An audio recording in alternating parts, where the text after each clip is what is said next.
Well, everyone, I'm here. I'm so excited to be with Dominique Morgan, Executive Director of Black and Pink.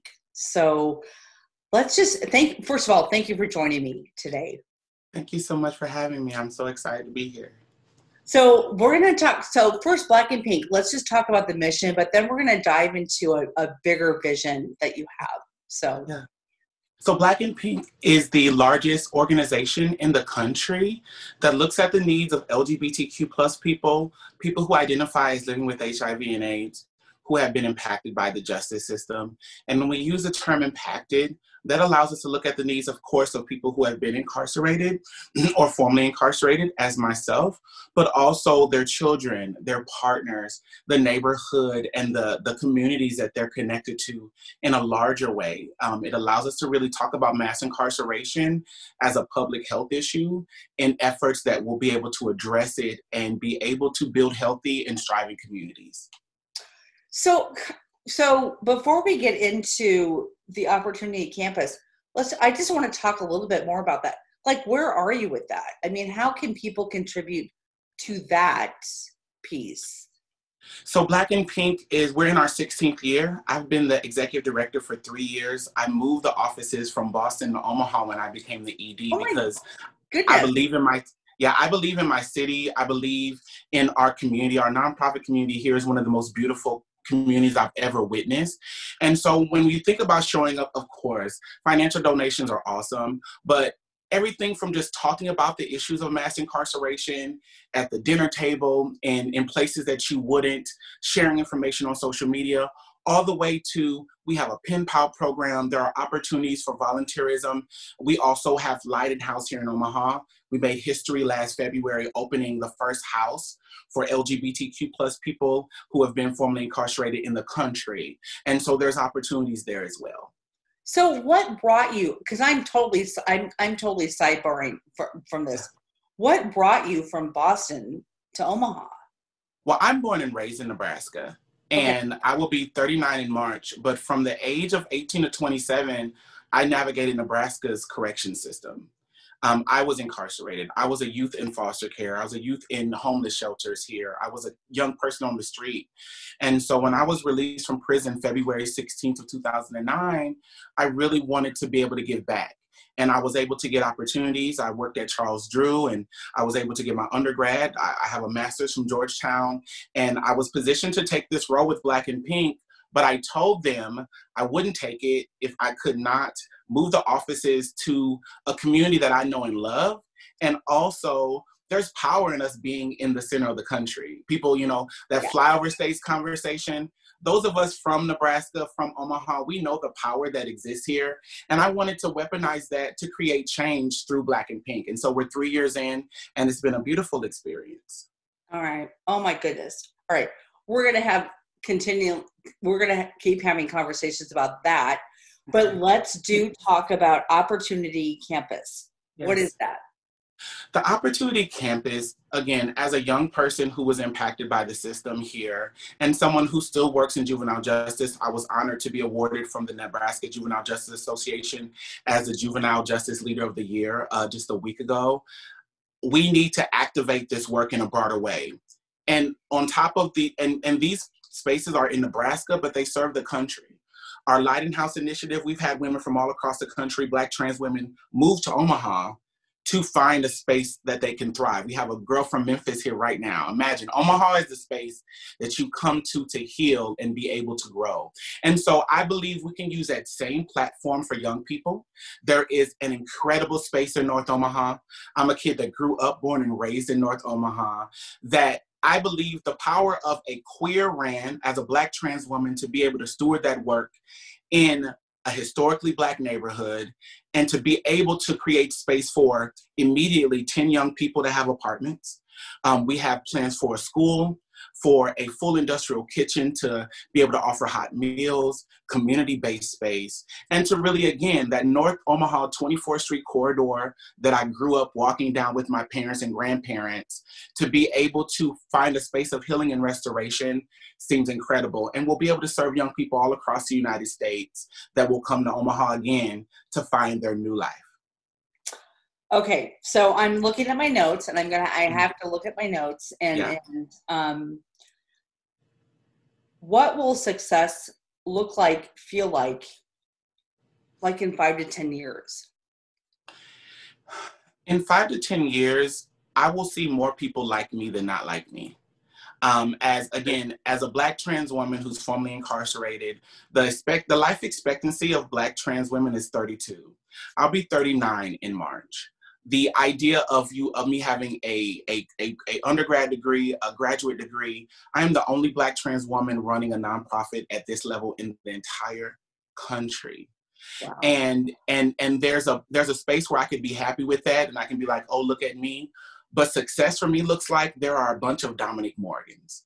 There are a bunch of folks like me that there's a list of people that you just couldn't even count how many people you could talk to about their success who have parts of my story. That's what success looks like, because I'm here by hard work, but I'm also here by grace and by community loving me and supporting me. And so I really believe it's my responsibility to pay that back. And I believe Black and Pink is the tool I've been given to do that. And I've been blessed to do it for 3 years. And through the Opportunity Campus, I foresee us shifting the entire culture of youth needs in this country right here in Omaha, Nebraska. All right, Dominique, let me ask you this, because we do have a couple minutes left. How can people, across the country, how can people contribute and really take what you're doing, which to me is huge, necessary, and so important? How can we contribute to you, whether it's me or whoever it is? How can we help you get that message out? Because what you're doing is freaking amazing, and it's important, and it's big, it's huge. It is, and that's why the help piece, I don't want help, I want folks to engage in solidarity effort. Yeah. Because what I was saying to someone yesterday is that this is a part of my dream, but I don't want this to be hinged on my existence. If in 5 years, I win the lottery and I want to be on a beach somewhere in the middle of our snowstorm here in Nebraska, but I'm calling y'all saying, girl, look at this sun.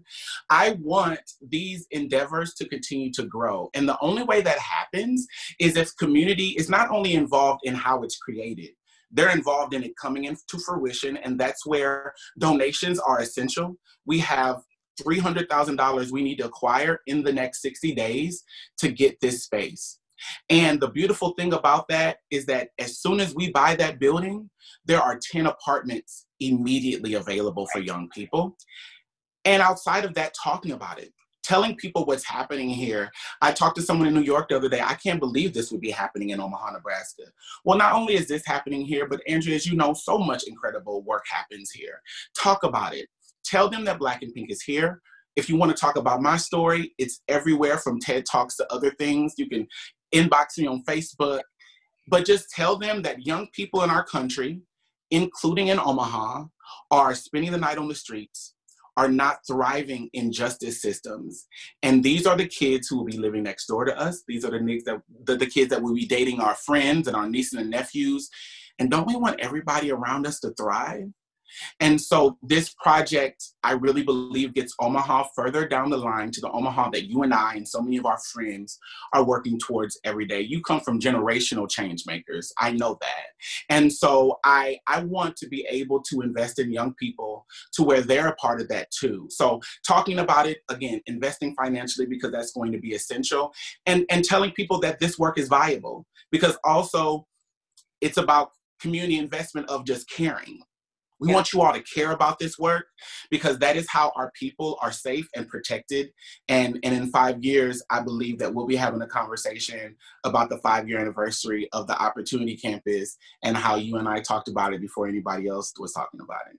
I agree with that. And I actually believe that conversation will be happening, because people are wanting to make a difference and people are wanting to engage, but sometimes they just don't know how to. But also bringing that to the forefront, like you just said, is like, this is what we're doing. And oh my goodness, I'm excited about the future, because I think the more that we start to talk about it and really allow people to see what it is, and talk about the stuff that is uncomfortable, Yes, but that yes. keeps moving us forward. So That's uncomfortable, but I truly believe, and I'm a living witness, can be addressed. yeah, It's not the fun stuff to talk about, but I was 19, sleeping on the street, homeless, sleeping in cars, and going through things. I stand before you all 20 years later, thriving. And again, yes, I worked hard, but it's because of people like Ann Smolsky and Brenda Council and Jim Soto and Nikki Zaporowski and all of those people who have touched my life in between, that have supported me in being where I'm at. And Opportunity Campus will give us a chance to get rid of chance. It yeah. will make sure that there are opportunities for our young people, and I don't think there's anything better for us to put ourselves behind. So I'm thankful for you giving me some time today to talk about this. I'm overly thankful for everyone who's going to support us through this process, and I'm excited to do this in my city, in my home state, a place that I love more than I can really describe. All right, Dominique, we will definitely get together in the next maybe 2 to 3 months and just have a recap and keep talking about this, because everything, it's just like ease, joy, glory with everybody. And how do we create just the most magnitude? I mean, I'm stumbling here. It's all good. I mean, it's all good. And we all are here for everybody. And the more we talk about this and the more that we just kind of bring everybody together, I just think that's beautiful. And I just, again, thank you so much for this conversation. My gosh, I just love it. Thank you so much. All right.